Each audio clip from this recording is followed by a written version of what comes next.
हिंदी साहित्य से एमए कर रहे प्रिय विद्यार्थियों, हम कहानी श्रृंखला में राजेंद्र यादव की टूटना कहानी का अध्ययन कर रहे हैं। अब तक हम देख चुके हैं, जान चुके हैं राजेंद्र यादव रचनाकार के रूप में और उनकी रचना टूटना का सारांश। इस टूटना के सारांश के तहत हमारे सामने कुछ पात्र सामने आए हैं। किशोर वर्मा और लीना का चरित्र की झलक आपको मिल गई होगी। किशोर पर दीक्षित का जैसे भूत सवार हो चला हो, क्योंकि उससे लीना से दाम्पत्य जीवन चलता चलता टूट जाता है। टूटने के पीछे का कारण उसका सामाजिक पारिवारिक पृष्ठभूमि होती है, जिसमें उसका पिता यानी दीक्षित का असर होता है। दीक्षित के चलते उसमें हीन भावना आ जाती है और इसी के कारण से वो हर चीज के पीछे दीक्षित को देखता है।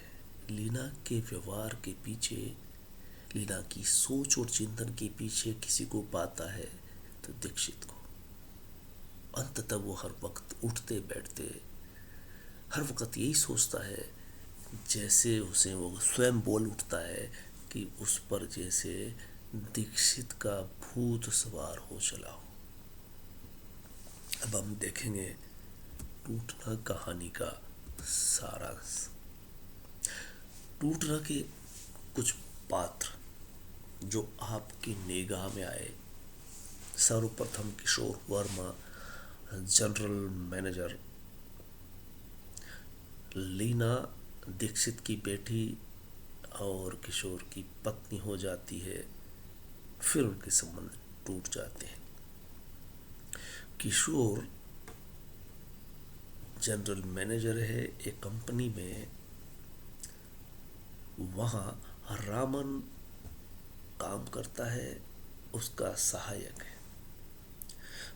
जयंत कोटेशन लेकर के आता है और किशोर जयंत से बातचीत करने के साथ ही उसके घरेलू जीवन में प्रवेश करता है और उसकी पत्नी माला के बारे में पूछता है कि वह कैसी है।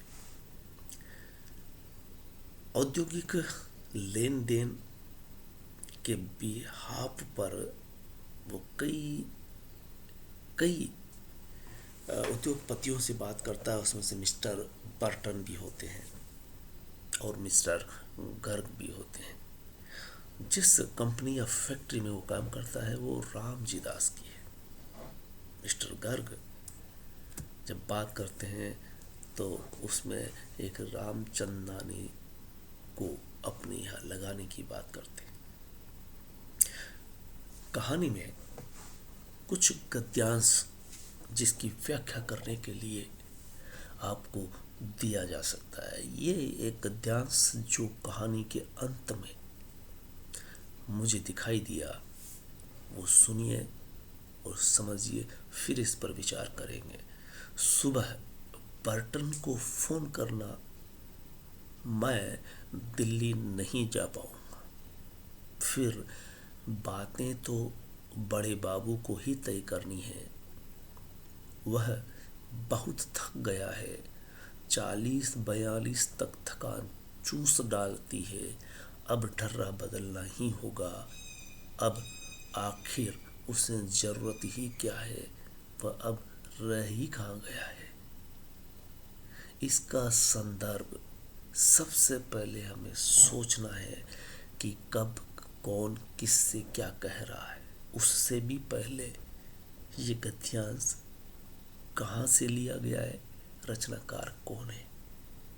क्योंकि हम टूटना कहानी की बात कर रहे हैं तो गद्यांश टूटना कहानी के अंत से है।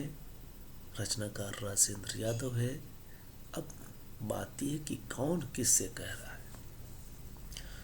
तो रामन कहानी में नजर आए किशोर वर्मा। किशोर वर्मा रामन से ही कहते हैं। और इसके बाद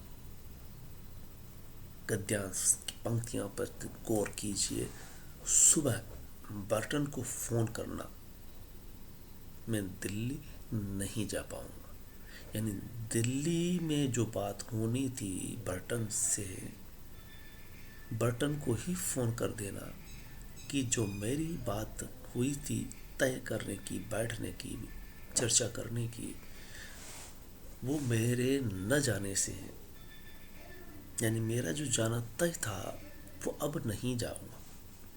और ऐसा भी पहली बार होता है कि किशोर वर्मा अपने जाने को स्थगित करता है, और वो भी बिना कारण के। अब तक वो हर जगह मौजूद रहता रहा, न रहने के पीछे वो एक सामान्य सा कारण बताता है, या कहें कि जो दिलचस्पी उसे हुआ करती थी वो अब धीरे धीरे कम हो रही है। दूसरा वो तर्क देता है कि वहाँ जाकर के जो बात होनी है, करनी है, वो बड़े बाबू को ही तय करनी है। मैं सिर्फ वहाँ बैठता हूँ, मेरी निगरानी में बात होती है, पर बात तो बाबू ही तय करता है। सो बाबू चला जाएगा। और वो अब कारण स्वयं को बता रहा है। इस पर आप पाठक समझ रहे हैं, सुन रहे हैं कि वह बहुत थक गया है। थक किससे गया है वो? क्योंकि जो कुछ कहानी में हो रहा है उसका वो उस पर मानसिक दबाव है। घरेलू जिंदगी उसकी तबाह हो चुकी है।